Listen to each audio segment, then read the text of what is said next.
Hello दोस्तों, स्वागत है एक और क्लास के अंदर। तो दोस्तों, पिछली क्लास के अंदर हमने पढ़ा था राजस्थान के चौहान वंश के बारे में। आज हम वही टॉपिक कंटिन्यू रखेंगे। तो दोस्तों, पिछली क्लास के अंदर हमने सबसे पहले पढ़ा था अजयराज।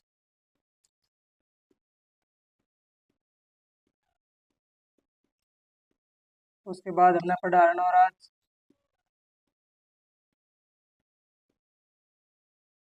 और आज हम एक शासक पढ़ेंगे जिसका नाम है विग्रहराज।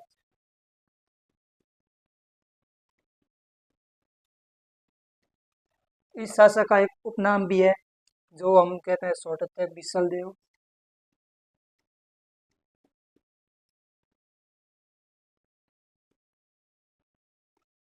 ये शासक शुरू करे उससे पहले हम छोटा सा दो ग्रंथ है उसके बारे में पढ़ लेते हैं। थोड़ी आसानी रहेगी हमें पढ़ने के लिए।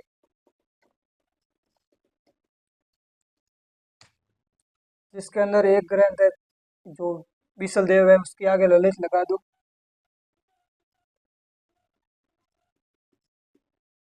ललित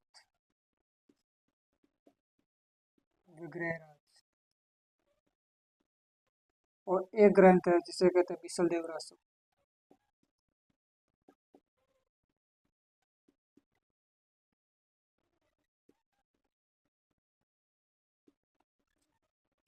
अगर इन दोनों के लेखक की बात करें तो इसको लिखा था सोमदेव ने। सोमदेव ने। और इसे लिखा था नरपति नाले ने।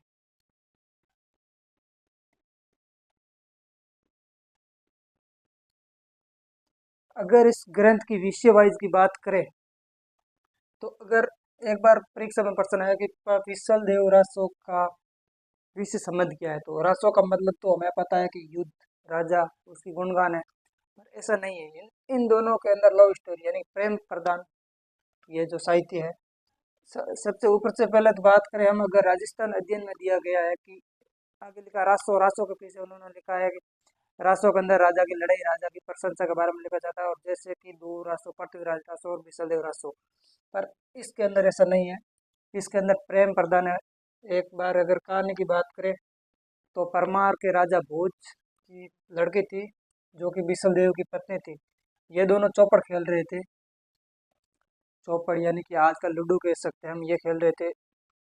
और दोनों के बीच वार्तालाप खेलते खेलते हुई, भूलवश या जानकर जो भी, बिसल देव ने परमार के राजा भोज की पुत्री की बुराई, पियर की बुराई की कर दी। तो ये तो बहुत बुरी बात हो गई। अब महिला अपने पियर की बुराई कैसे सहन कर सकती थी।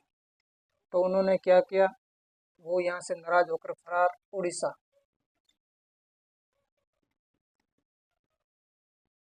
उड़ीसा चले गई। तो वहां पर ये फिर वापस वहां पर उसको बुलाने गया तो बीच में एक युद्ध भी हुआ। पर उस युद्ध का ज्यादा जिक्र नहीं करते। ज्यादातर लोग कहते हैं इस युद्ध का वर्णन है इसके अंदर। इसका युद्ध का वर्णन नहीं, ये तो छोटा सा तो इसके अंदर जैसे कि बॉर्डर फिल्म एक्शन है, पर उसके अंदर भी लव स्टोरी दिखाई गई है। तो ये इस लव स्टोरी के अंदर छोटी सी फाइटिंग दिखाई गई है, थोड़ा सा इंटरेस्टिंग बनाने के लिए। बाकी ऐसा कुछ नहीं है। इसका जो विषय वार है वो प्रेम रस है। और इसका भी सेम सेम, ये भी प्रेम का ना, ध्रुवती और सरस के बीच में उसके कथा के बारे में। तो इन हर एग्जाम में एक साहित्य का क्वेश्चन आता है, चाहे इन दोनों पृथ्वीराज रासो, पृथ्वीराज विजय, मीर देवराज, तो कहीं से भी एक साहित्य का प्रश्न आपको राजस्थान के अंदर नौकरी लगना है तो आपको साहित्य के बारे में पढ़ना पड़ेगा। तो अब पढ़ते हैं हम विग्रहराज के बारे में।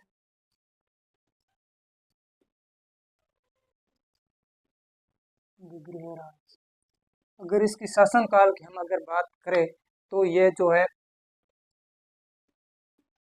1158 से 63 के मध्य। और इसके काम और इसके शासन कैसा रहा, अपने टाइम का कैसा राजा था, उसके बारे में बात करें तो इसको चौहान युग का, इसके समय स्वर्ण काल यानी कि गोल्डन पीरियड कहा जाता है। तो मतलब बहुत ही अच्छा और ढंगवान राजा रहा था। तो इसके समय स्वर्ण काल चौहानों का। तो बहुत ही अच्छा और मेहनती राजा इसके समय, इसने तोमरों को हरा करके दिल्ली पर भी अधिकार किया था। तो केवल इसी के समय अगर अजमेर किसी समय भारत की राजधानी रही थी, तो वो केवल विग्रह राज या बिसल देव के समय रही थी। मतलब बहुत ही महान शासक हुआ हमारे इतिहास राजस्थान के अंदर। आगे बात करें इसको, तो ये एक बहुत अच्छा कवि भी था। एक कवि हुआ है जिसका नाम किल हॉर्न। किल हॉर्न ने इसे कालिदास की उपाधि दी। मतलब कालिदास बहुत ही महान कवि हमारे पृथ्वी पर हुए थे, जो कि पृथ्वीराज शायद सॉरी चंद्रगुप्त द्वितीय के शासन काल में थे, नवरत्नों के अंदर।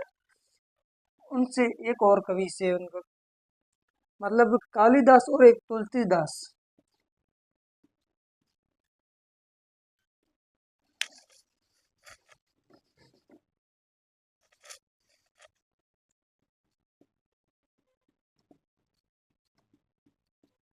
ये दो ऐसे कवि है जो कि लुगाई की लताड़ से सुदृढ़ है। मतलब कि तुलसीदास की बात करें तो ये जैसे ही इनका जन्म हुआ तो इन्होंने अपना पहला शब्द राम बोला, तो इनका बचपन का नाम रख दिया राम बोला, पहला शब्द राम।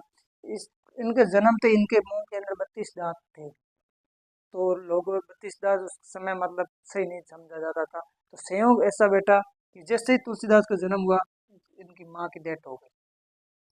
बाद में जहाँ भी ये भिक्षा मांगते, जो इनको भिक्षा देता उन सब की डेथ हो जाती या मर जाते जो भी। तो इनको बचपन से कहीं प्यार नहीं हुआ, तो प्यार नहीं मिला। तो बाद में इन्होंने इनकी एक शादी हुई, इनका पत्नी का नाम था रत्नावती।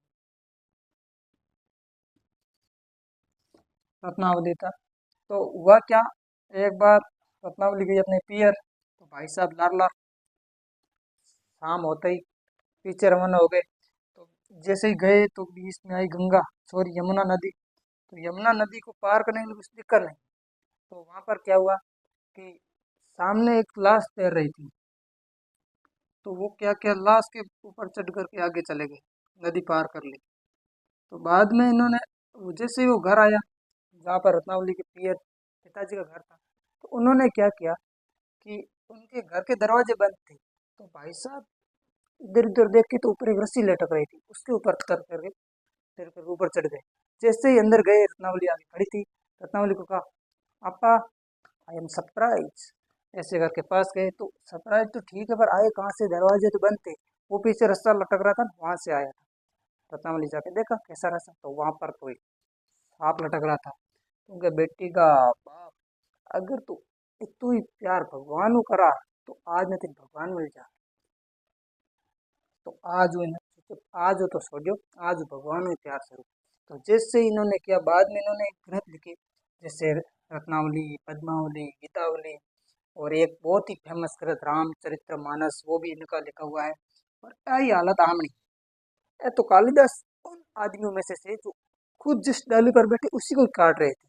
तो एक बार हुआ क्या, विदुष विध्वंसी इनकी पत्नी का नाम था। वो मतलब उन्होंने एक ऐसा रखा कि जो भी उनके सवालों का जवाब देगा उनसे वो विवाह कर ले। तो बहुत बहुत विद्वान लोग गए वहां पर किसी आदमी से उनका वो क्वेश्चन का आंसर नहीं दे पाए। तो उन्होंने सोचा, उनकी अपनी बेइज्जती हो गई बहुत ज्यादा। मतलब बड़े आदमी और किसी का सवाल जवाब ना दे तो बेइज्जती होती। तो फिर उन्होंने सोचा कि इन तो कितने कितने नाको आपान लगा दे। तो इन्होंने देख जा रहे तो कालिदास वो जिस डाली पर खड़े थे उसी को काट रहे थे। तो इन्होंने कहा ओ कार्टून बढ़िया है, इन उठा लो और चालो। उन्होंने कहा महाराज चालो थार विवाह कराओ। मारो और विवाह ये जन्म में तो संभव को नहीं। तो मैं करावा, चालो तो सही। तो मैंने क्या करना पड़ी, थाना की नहीं करना, सिर्फ शांत रहना। मुंह एक ही गुट निकालो तो थारी जन्म के धौला 10 जन्म में कभी विवाह वेला नहीं। तो मैं मंजूर, और तो आप कर ला दूजो की मैं। तो जिससे ही वो पर चले, पास में गए विद्वान। तो कालिदास को उन्होंने पहला सवाल पूछा ऐसे आंग्ल से। उन्होंने कहा कि वो जो विद्वान थे ना साथ में, उन्होंने कहा कि ये जो कालिदास है, इनके पिछले 12 सालों से मौन व्रत है, ये बोलेंगे नहीं, आपको भी इशारों से बात करनी, ये भी सामने इशारों से बात करेंगे। तो उन्होंने कहा आत्मा एक है, आत्मा और परमात्मा एक या दो। तो कालिदास ने समझा कि ये कह रही है कि मैं तुम्हारी एक आंख फोड़ दूंगी। तो उन्होंने कहा कि मैं दो, उन्होंने इससे दो किया, मैं तुम्हारे दोनों ही फोड़ दूँ। तो उन्होंने ये समझा कि आत्मा और परमात्मा दो अलग है। तो उन्होंने दूसरा प्रश्न पूछा, ये 5 अंगुली 5 इंद्रियों शरीर वश में है, तो उसने सोचा कि ये मेरे थप्पड़ मारेगी तो उनके मुख को, तो उन्होंने कहा कि उन्होंने समझा कि ये आत्मा और पर 5 इंद्रिया के वश में है। तो बाद में इन दोनों का विवाह हुआ, तो भाई जी का डोर तो दिख गया पहले रात ही। तो बाद में इन्होंने सोचा, बाद में इन्होंने धक्का दे के बाहर काट दिया, उसकी पत्नी थी।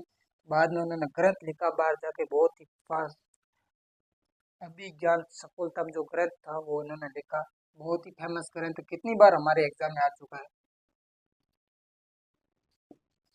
अभिज्ञान सकुंतलम,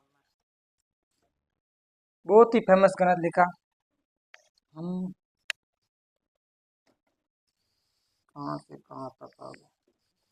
तो इन्होंने कवि बांधव की जो उपाधि थी, इनकी एक उपाधि है कवि बांधव, मतलब कवि में बहुत ज्यादा श्रेष्ठ।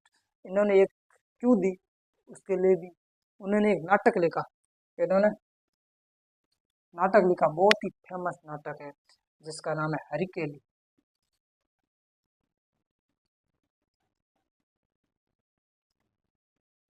हरिकेली नाटक लिखा विग्रहराज ने। इस नाटक के अंदर बात करें तो वो कृष्ण और अर्जुन की वार्तालाप हुई थी महाभारत युद्ध से पहले, जो उन्होंने कहा कि अर्जुन बहुत ही विशाल युद्ध होने वाला है, इसके लिए आपको ढंग की जगह कोचिंग करनी पड़ेगी अस्त्र शस्त्र का ज्ञान होने के लिए। तो अर्जुन ने कहा आप ही दे दो, मेरे पास इतना एक्सपीरियंस नहीं होने के कारण आपको बहुत ही फेमस कोचिंग के अंदर जाना पड़ेगा। तो अर्जुन ने कहा नाम बताओ उस कोचिंग का। उस कोचिंग का नाम है शिव, शिव के पास जाओ तो आपको अच्छे दिव्य अस्त्र के ज्ञान दे देंगे वो। तो उन्होंने तपस्या शुरू की, तो शिव जी ने बोला हम भी ट्राई मारते हैं, भगत कितना तपस्या करता है और कितना ताकतवर है। तो उन्होंने एक सुअर होता है, सुअर को भेजा, जानवर जो सुअर, और पीछे खुद किरात, किरात कहते हैं शिकारी को, किरात के भेज में शिव जी और इधर से अर्जुन। जैसे ही वो सुअर पास में, दोनों ने एक साथ तीर मारा और वो सुअर मर गया। अब अर्जुन तो कह रहा है मैंने मारा, और किरात यानी कि शिव कह रहे हैं मैंने मारा। तो दोनों के बीच बहुत सारा संवाद हुआ। बाद में किरात यानी कि शिव ने कहा कि हम दोनों के बीच युद्ध हो जाए, जो जीतेगा वो सिकंदर, उससे का ये शिकार हो जाएगा। तो जैसे युद्ध हुआ, शिव ने अर्जुन को हरा दिया। तो अर्जुन ने कहा मेरे को इससे जगह 4-5 लोग ही हरा सकते हैं, जिसमें एक में से कृष्ण है, द्रोणाचार्य है, भीष्म पिता है और एक शिव है, वो 3-4 तो आप हो नहीं सकते, इसका मतलब आप शिव हो। उन्होंने कहा हाँ, शिव है। तो जैसे बाद में बता दिया वो महाभारत में आप देख लेना। अभी हमारी चल रही है 54 तो हमें आगे ये पढ़ते हैं। तो ये बहुत ही फेमस, और बाद में उन्होंने तोमरों को हरा करके वो दिल्ली शासन वो बता ही दिया। और एक और इम्पोर्टेंट बात है,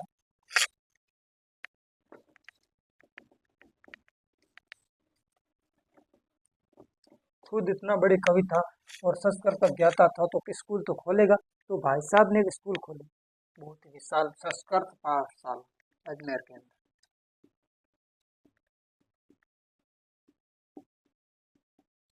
संस्कृत पाठशाला नाम से एक स्कूल खोले। तो हुआ क्या, यशोवर्ण था इनके द्वितीय युद्ध के अंदर, पृथ्वीराज तृतीय की हार हो गई। हार होते ही वो मोहम्मद गोरी का अधिकार हो गया अजमेर पर। तो बाद में उन्होंने एक अपना गुलाम दास जो भी सोडा कुतुबुद्दीन ऐबक, कुतुबुद्दीन ऐबक ने बाद में इसे तोड़ा दिया, इसे कन्वर्ट कर दिया कि अब बनी हुई बिल्डिंग की ज्यादा मेहनत तो लगी नहीं, ऐसे करके खंबे खड़े कर दिए पास में,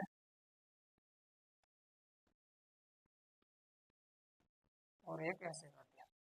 भाई साहब ने तैयार कर दी राजस्थान की पहली मस्जिद। इस मस्जिद में क्या हुआ, 2.5 दिन का उर्स लगता था, पंजाब साहब, पंजाब शाह का 2.5 दिन का उर्स लगता था। इसीलिए इसे वर्तमान में कहा जाता है 2.5 दिन का झोपड़ा, जो कि अजमेर के अंदर स्थित है। आप चाहो तो देख सकते हो बिल्कुल अच्छी तरह से। और उससे मस्जिद बनाने के बाद में उन्होंने राज बहुत अच्छा किया। हम आज की क्लास के अंदर इतना ही, हम मिलते हैं अगली क्लास के अंदर, तब तक के लिए जय हिंद, जय भारत। अगर आप हमारे चैनल पर नए हो तो चैनल को सब्सक्राइब और इस क्लास को एक लाइक जरूर कीजिए। मिलते हैं अगली क्लास में। बाय।